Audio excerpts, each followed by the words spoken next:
And I started to write some material down the other day because something popped in my head. Everybody gets the days, even really good people at training, where they go into the gym and they're not really focused.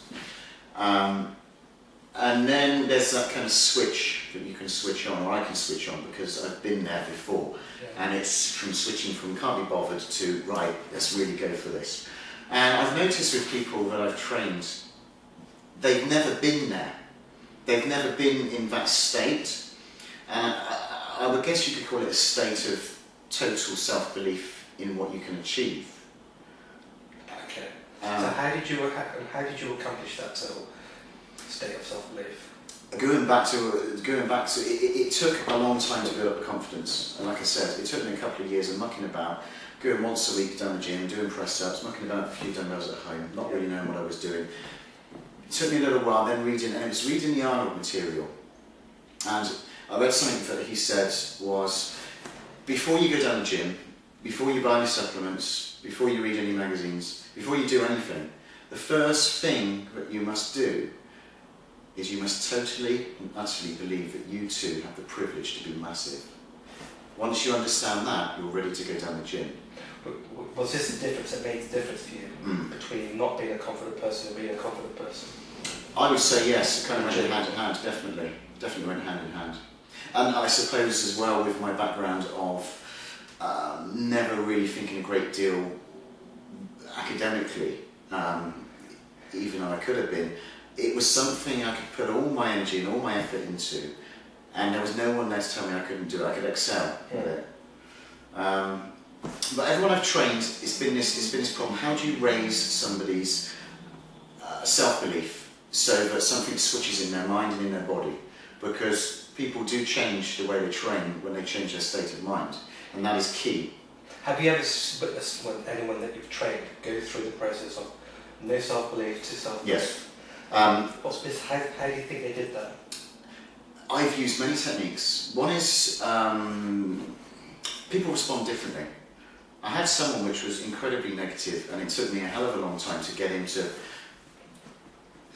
build up that belief. And it's not until you start seeing a small result, but then your confidence grows a little bit and your belief grows a little bit. You can't have absolute belief from the very beginning. Okay. Like I said, it took me a couple of years to cultivate that belief, and then once I had that complete belief, then I really went for it. So how do you do that first? I've always trained people, and I've always said this one thing.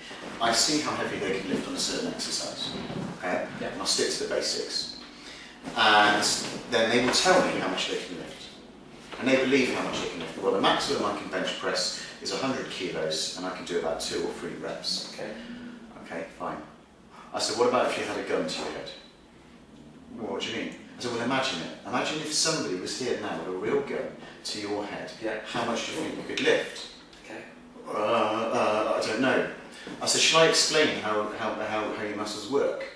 I said, it's very simple. I said, you have an electrical signal from your brain which literally travels down, hits your muscle cells, and they contract. But you don't contract them all at once. There's thousands of muscle cells in each muscle section.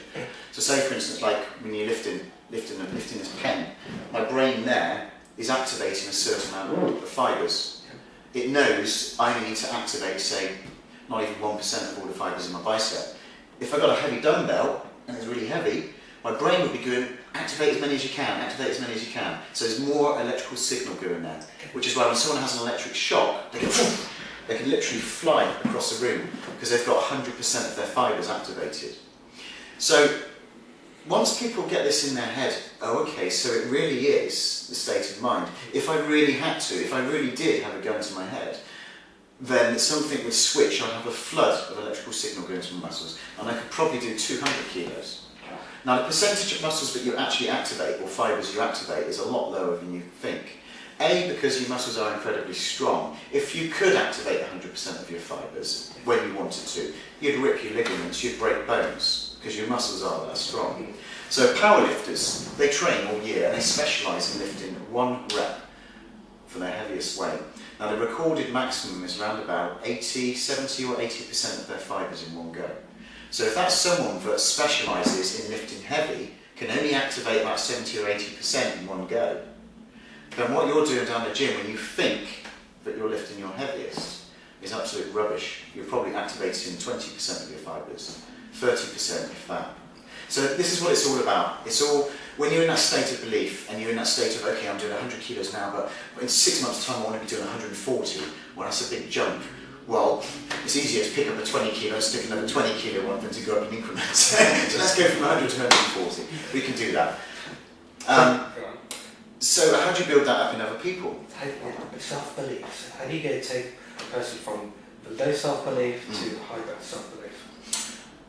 I used to use slightly hypnotic things. I would say to people, I would talk to them very quickly so that they were completely absorbed, to make sure that they were hooked on what I was saying first.